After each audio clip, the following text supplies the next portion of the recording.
Soybean की फसल पर एंथ्रेक्नोज फंगस की रोकथाम। एंथ्रेक्नोज जो फंगस है यह फलियों पर, पत्ती, तना के साथ साथ डंठलों में कुछ इस प्रकार फंगस एंथ्रेक्नोज की समस्या देखने के लिए मिलती है। कुछ इलाकों पर लगातार बरसात या फिर जिन किसानों ने पास में सोयाबीन को लगाया है वहां पर एंथ्रेक्नोज फंगस की समस्या कुछ ज़्यादा देखने के लिए मिल रही है। एंथ्रेक्नोज फंगस पैदावार क्वालिटी को काफ़ी ज़्यादा प्रभावित करता है और इसका प्रकोप डंठलों में, पत्तियों में और फलियों में काफ़ी ज़्यादा देखने के लिए मिलता है। जिन फलियों पर एंथ्रेक्नोज फंगस की समस्या देखने के लिए मिलती है वहाँ पर जो फली है वो भी अस्त व्यस्त हो जाती है, प्रॉपर दानों का साइज शेप नहीं आ पाता है। यानी ओवरऑल एंथ्रेक्नोज फंगस सोयाबीन की उपज घटाने में काफ़ी ज़्यादा रोल निभाता है। कुछ इस प्रकार आप अलग अलग फुटेज देख रहे हैं, ये है एंथ्रेक्नोज फंगस। आइए कंट्रोल के बारे में बात करते हैं कि कैसे आप इस फंगस से सोयाबीन की फसल को बचा सकते हैं, रोकथाम कर सकते हैं। एक्सेल की स्वाधीन फंगिसाइड आती है, इसमें टेबुकोनोजोल 10% और सल्फर 65% का कॉम्बिनेशन आता है। यह WDG फॉर्म में आती है और 1 एकड़ में इसका डोज 400 से 500 ग्राम प्रति एकड़ की दर से स्प्रे करना चाहिए। अब यह जो दोस्तों एंथ्रेक्नोज है, जो ट्राइजोल ग्रुप के फंगिसाइड होते हैं, ट्राइजोल ग्रुप के जो फंगिसाइड होते हैं उनसे एंथ्रेक्नोज बड़े आराम से कंट्रोल हो जाता है। यदि आप स्वाधीन फंगिसाइड को 1 एकड़ में स्प्रे कर रहे हैं तो 350 रुपये के आसपास का खर्च आने वाला है। नंबर 2, बायर कंपनी की फूलिकोर, इसमें भी टेबुकोनोजोल है, केवल टेबुकोनोजोल 25.9% जो कि EC एमल्सिफाइबल कॉन्सनट्रेट फॉर्म में आती है। 1 एकड़ में 200 ml प्रति एकड़ की दर से 200 लीटर पानी घोल करके स्प्रे करना चाहिए। फूलिकोर फंगिसाइड का एकड़ का खर्च 400 रुपये के आसपास है। यदि थोड़ा सा ज़्यादा प्रकोप है तो फिर आप एक अपर क्लास फंगिसाइड पर जा सकते हैं। सिजेंटा कंपनी की एमिस्टा टॉप फंगिसाइड, इसमें 2 साल्ट हैं और 1 एकड़ में 200 ml की दर से स्प्रे करना है। 1 एकड़ का जो खर्च है यह महंगी फंगिसाइड है और एंथ्रेक्नोज के साथ साथ सभी प्रकार के फंगस को कंट्रोल करने में यह सक्षम है।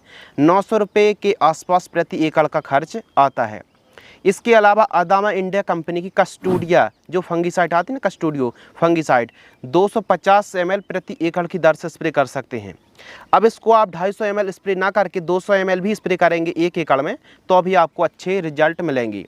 इसमें इजोक्सीस्ट्रोबिन और यह जो दोनों साल्ट आप देख रहे हैं इनका कॉम्बिनेशन है, इसका भी शानदार रिजल्ट हमको देखने के लिए मिलता है। यदि आप कस्टोडियो फंगिसाइड को सोयाबीन की फसल पर 1 एकड़ में स्प्रे करेंगे तो 550 से 600 रुपये के आसपास का खर्च आने वाला है। तो 4 फंगिसाइड के बारे में हमने बात करी है, जिसमें यदि हल्के फुल्के यदि एंथ्रेक्नोज फंगस की समस्या है तो स्वाधीन और फूलिकोर फंगिसाइड का स्प्रे आप कर सकते हैं। और हैवी फंगस का प्रकोप होता है या फिर ओवरऑल यदि एंथ्रेक्नोज का थोड़ा ज़्यादा प्रकोप हुआ है तो कस्टोडियो या फिर अमिस्टा टॉप फंगिसाइड दोनों में से कोई एक फंगिसाइड का स्प्रे कर सकते हैं। एक चीज़ और, इन फफूंदनाशक को आप स्प्रे कर रहे हैं तो इनको कीटनाशक और NPK घुलनशील खाद के साथ मिलाकर भी स्प्रे कर सकते हैं। जब भी आप स्प्रे कर रहे हैं यानी फंगिसाइड का घोल एक अलग बाल्टी में, NPK का एक अलग बाल्टी में और यदि कीटनाशक ही मिला रहे हैं तो एक अलग बाल्टी में, यानी ओवरऑल अलग अलग बाल्टियों में घोल तैयार करें और फिर जो भी आप स्प्रे कर रहे हैं टंकी में तो उसमें आप मिलाकर स्प्रे करें।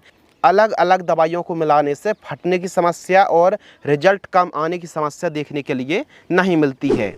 जब भी सोयाबीन की फसल पर एंथ्रेक्नोज का प्रकोप होता है तो पत्तियों में, तने में और फलियों में काफ़ी ज़्यादा प्रकोप देखने के लिए मिलता है। जब भी आप पत्तियों को, फलियों को या फिर तने को देखेंगे ब्राउन काले धब्बे या फिर काले धब्बे लाइनें इस प्रकार बन जाती हैं, ऐसा लगता है कि जले जले पत्ते से हमको देखने के लिए मिलते हैं। तो सोयाबीन की फसल पर एंथ्रेक्नोज फंगस की रोकथाम के लिए इन फंगिसाइड का स्प्रे कर सकते हैं। यदि थोड़ा अच्छी वाली फंगिसाइड का स्प्रे आप करते हैं तो न केवल एंथ्रेक्नोज बल्कि लीफ स्पॉट है, रस्ट है, पाउडरी मिल्ड्यू, डाउनी मिल्ड्यू और भी जो एरियल ब्लाइट है, चारकोल रोट जैसे तमाम प्रकार के फंगस को आप जड़ से कंट्रोल भी कर सकते हैं। ध्यान रखिए, हैवी एंथ्रेक्नोज फंगस का प्रकोप है तभी आप महंगी फंगिसाइड का स्प्रे करें, बाकी नॉर्मल या फिर एवरेज फंगिसाइड से भी काम चल जाएगा। यदि आपको यह वीडियो पसंद आती है तो वीडियो को लाइक करें। धन्यवाद।